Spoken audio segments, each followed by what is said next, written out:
ہم روزہ رکھتے کیوں ہیں؟ اگر کوئی غیر مسلم دوست ہم سے پوچھے کہ آپ روزہ کیوں رکھتے ہیں تو کیا جواب ہے اس کا؟ اللہ اکبر. کیونکہ روزہ جو ایک عبادت ہے یہ عام عبادت نہیں ہے، یہ اسلام میں انقلابی عبادت ہے. یعنی ایک ایسی عبادت جو انسان کے مزاج میں انقلاب برپا کر دیتی ہے، فوراً تبدیلی لے آتی ہے. کئی عبادتیں ہیں نا جو کرتے کرتے آہستہ آہستہ تبدیلی آتی، تسبیح کرتے ہیں کچھ دن بعد اثر آنا شروع ہوتا ہے، نماز پڑھنا شروع کرتے ہیں آہستہ آہستہ عادت بڑھتی ہے. روزہ تو ادھر رکھا اور فوراً جسم کے اندر، روح کے اندر، مزاج کے اندر، طبیعت کے اندر فوراً تبدیلی آ جاتی ہے. تو یہ انقلابی عبادت ہے. کون سی عبادت ہے جی؟ انقلابی عبادت ہے. اس عبادت میں باقی کی تمام چیزیں شامل ہیں. روزہ ہے تو اس میں نماز بھی ہے، روزہ ہے تو قرآن پاک کی تلاوت بھی ہے، روزہ ہے تو تسبیحات بھی ہیں، روزہ ہے تو پھر مسجد کی زیارت بھی ہے، روزہ ہے تو درود پاک کی کثرت بھی ہے. یہ ایک ایسی عبادت رسول کریم صلی اللہ علیہ وسلم کو اللہ کریم نے عطا فرمائی کہ جو انسان کے مزاج میں انقلاب برپا کر دیتی ہے. اب جو لوگ روزہ رکھ رہے ہیں اگر ان کے مزاج میں انقلاب برپا نہیں ہوا ہے، تبدیلی نہیں آئی، تو اس کا مطلب ابھی روزہ ہوا ہی نہیں ہے. رمضان کے 3 عشروں میں اس کو تقسیم کیا گیا رمضان المبارک کو. پہلا عشرہ رحمت ہے، دوسرا عشرہ مغفرت کا ہے، اور تیسرا عشرہ جہنم سے آزادی کا ہے، خلاصی کا ہے.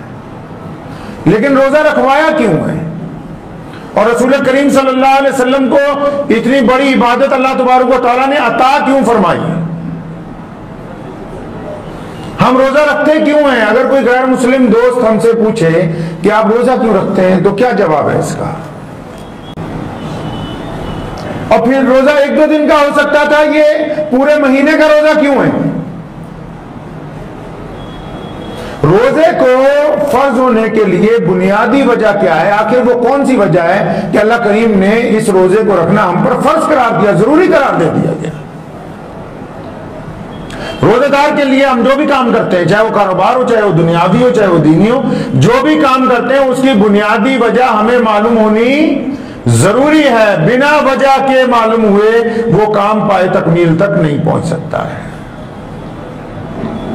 سن 2 ہجری میں 29 شعبان کو 622 عیسوی بنتی ہے، ستمبر کا مہینہ ہے، اور رسول کریم صلی اللہ علیہ وسلم کے لیے اللہ تبارک و تعالیٰ کا حکم آتا ہے کہ ہم نے روزے فرض کر دیے گئے. کیوں فرض کر دیے گئے؟ فرمایا تاکہ یہ جو روزے دار ہیں، یہ جو ایمان والے ہیں، یہ متقی بن جائیں، پرہیزگار بن جائیں، اچھے بندے بن جائیں، ان کی روح بہت پیاری ہو جائے، ان کے چہروں کی طرح ان کے دل منور ہو جائیں. فرمایا اس لیے روزے فرض کیے ہیں تاکہ ان کے اندر تقوی آ جائے. اور پھر یا اللہ 30 دن کے کر دیے، فرمایا تاکہ ان کو نیکی کرنے کی عادت پڑ جائے. سونے رسول نے فرمایا نا کہ روزہ ڈھال ہے. فرمایا روزہ ڈھال ہے، تلوار کے ساتھ ڈھال ہوتی ہے نا جی. فرمایا روزہ ڈھال ہے مومن کے لیے. اور کب تک ڈھال ہے یہ؟ فرمایا جب تک یہ اس کو پھاڑ نہیں دیتا، جب تک مومن ڈھال کو پھاڑ نہیں دیتا تب تک یہ روزے دار کے لیے اچھی ہے.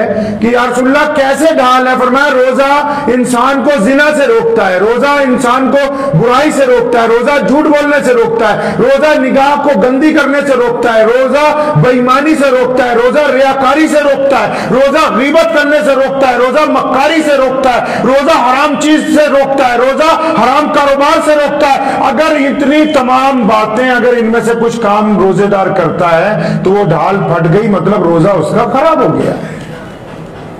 خود فرمایا نا رسول اللہ نے کہ آپ کے بھوکے رہنے سے اللہ کو کچھ فائدہ نہیں. آپ اگر بھوکے ہیں اللہ کو کچھ فائدہ نہیں ہے اس سے، آپ پیاسے ہیں تو اللہ کو کچھ فائدہ نہیں ہے۔ یہ تو اللہ تعالیٰ نے دکھایا ہے تمام دنیا کو بھی، فرشتوں کی بھی۔ دیکھو وہ بندہ جو تمام کام جو جائز ہے کر سکتا ہے، اور جب میں نے اس کو روک دیا کہ جائز بھی نہیں کرنے اور ناجائز بھی نہیں کرنے، تو اپنے حلق سے نیچے پانی کا قطرہ نہیں اترنے دیتا۔ تو یہ روزے دار کی وہ صفت ہے جس پہ اللہ تعالیٰ مسکراتے ہیں۔ کل ایک صاحب نے رات عشاء کے بعد مجھے بڑا خوبصورت سا سوال پوچھا، خوبصورت بھی تھا افسوسناک بھی تھا۔ کہنے لگے دکان پہ ہوتا ہوں تو کئی بار روزہ رکھ کے بھی جھوٹ بولنا پڑتا ہے، تو روزہ ہو جائے گا؟ آج کل ٹرینڈ ہو گیا نا، لوگ سوچتے ہیں مولوی سے کچھ رعایت مل جائے۔ بہت سارے مولوی بھی ڈرتے ہیں، کہتے ہیں سرمایہ داروں کے خلاف بولیں گے تو پتہ نہیں شاید چندہ دینا بند کر دیں گے۔ روزہ تو ہے ہی جھوٹ کو روکنے کے لیے، روزہ بنایا ہی انسان کے اندر سے بیماری کو نکالنے کے لیے۔ اب آپ ڈاکٹر کو بولیں کہ جناب مجھے شوگر ہے، دوائی تو آپ کی کھاتا رہوں گا، صبح شام گلاب جامن کھا لوں صاحب میں؟ ایسا پوچھا جا سکتا ہے کسی ڈاکٹر سے کہ کسی بندے کو کوئی چیز منع کی گئی ہو کھانے پینے کی، اور اس کے بعد بھی وہ کہے نہیں جی دوائی بھی کھاؤں گا اور بد پرہیزی بھی کروں گا، تو کیا وہ کامیاب ہو سکتا ہے وہ بندہ؟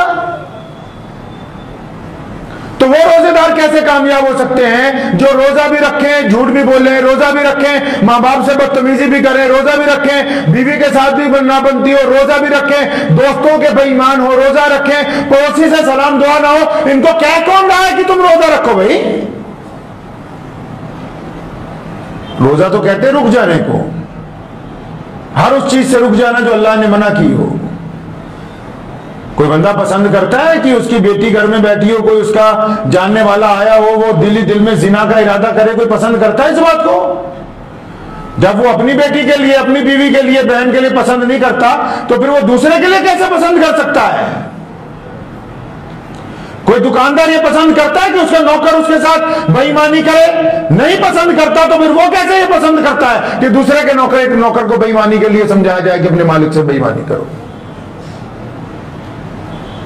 کیا کوئی بندہ پسند کرتا ہے کہ اس کی بیوی اس کے ساتھ بے وفائی کرے؟ جب وہ اس بات کو نہیں پسند کرتا، پھر وہ یہ کیوں چاہتا ہے کہ کسی اور کی اہلیہ جو ہے وہ اس کے ساتھ بے ایمان ہو جائے؟ اسلام نے عبادات کو انسان کے مزاج سے جوڑا، اس بات کو اطمینان سے سمجھ لے ہر بندہ۔ اسلام دولت کا مذہب نہیں ہے۔ آج پوری دنیا میں سب سے بڑا مذہب اسلام ہے۔ پوری دنیا کا کوئی ایسا رنگ اور نسل کا بندہ بتاؤ جس میں کلمہ لا الہ الا اللہ محمد رسول اللہ پڑھنے والے نہ ہو۔ تو یہ کیسے ممکن ہو گیا بھائی؟ یہ صرف چندے سے ممکن ہو گیا؟ صرف لڑائیوں سے ممکن ہو گیا؟ پاور سے ممکن ہو گیا؟ یہ ایسے ممکن نہیں ہوا۔ رسول اللہ صلی اللہ علیہ وسلم نے انسانوں کی تعمیر کی۔ کس کی تعمیر کی جی؟ انسانوں کی تعمیر کی ہے۔ روزہ ایک انقلابی عبادت ہے۔ ادھر روزہ رکھا مزاج میں انقلاب برپا ہو جاتا ہے کہ آج میں نے سارا دن بھوکا رہنا ہے، آج میں کسی سے ناراض نہیں ہو سکتا ہوں، آج میں کسی سے ٹھگی نہیں مار سکتا ہوں، آج میں کسی سے زیادتی نہیں کر سکتا ہوں، آج مجھے ہر ایک بندے سے نرمی سے پیش آنا ہے۔ روزہ رکھنے کے بعد آنکھیں جھک جاتی ہیں، روزہ رکھنے کے بعد زبان میں مٹھاس پیدا ہو جاتی ہے۔ اسی کا نام تو روزہ ہے۔ روزہ دار جب مسجد میں آتا ہے اور اس کا گناہ ایسے جھڑ رہے ہوتے ہیں جیسے سوکھے پتوں کو آگ لگا دی گئی ہو، اور اللہ تعالیٰ اس عبادت پہ اپنے بندے پہ فخر کرتے ہیں۔ عبادتوں میں اگر کوئی عبادت ہے جس میں اللہ بندے پر فخر کرتے ہو، جس پر یہ کہتے ہو کہ دیکھو میرے اس بندے کو کہ یہ صبح سے شام تک رکا ہوا ہے، تمام برائیوں سے، بھوک سے، پیاس سے، اپنی بیوی سے رکا ہوا ہے، تو اللہ تعالیٰ فخر کرتے ہیں اس بندے کے اوپر۔ تمام عبادتوں میں روزہ ایک ایسی عبادت ہے صرف۔ اور سونے رسول حضرت محمد رسول اللہ صلی اللہ علیہ وسلم نے ہمیں سکھایا ہے کہ روزہ ہمیں پورے سال کے لیے تیار کرتا ہے۔ ہم رنگ روگن کرتے ہیں نا، پورے سال گھر چمکتا رہتا ہے۔ کوئی کام کرتے ہیں سال میں، کوئی گاڑی کو ورک شاپ میں بھیجتے ہیں کہ دوبارہ تیار ہو جائے، تو یہ مہینہ ہماری ورک شاپ کا مہینہ ہے۔ بچوں کو کیمپنگ کے اوپر بھیجتے ہیں کہ کچھ سیکھ کے آئیں گے، یہ ہماری کیمپنگ کا مہینہ ہے۔ افسران کو ٹریننگ پر بھیجتے ہیں کہ ان کو پتہ لگے لوگوں سے معاملہ کیسے کرنا ہے، یہ ہماری ٹریننگ کا مہینہ ہے۔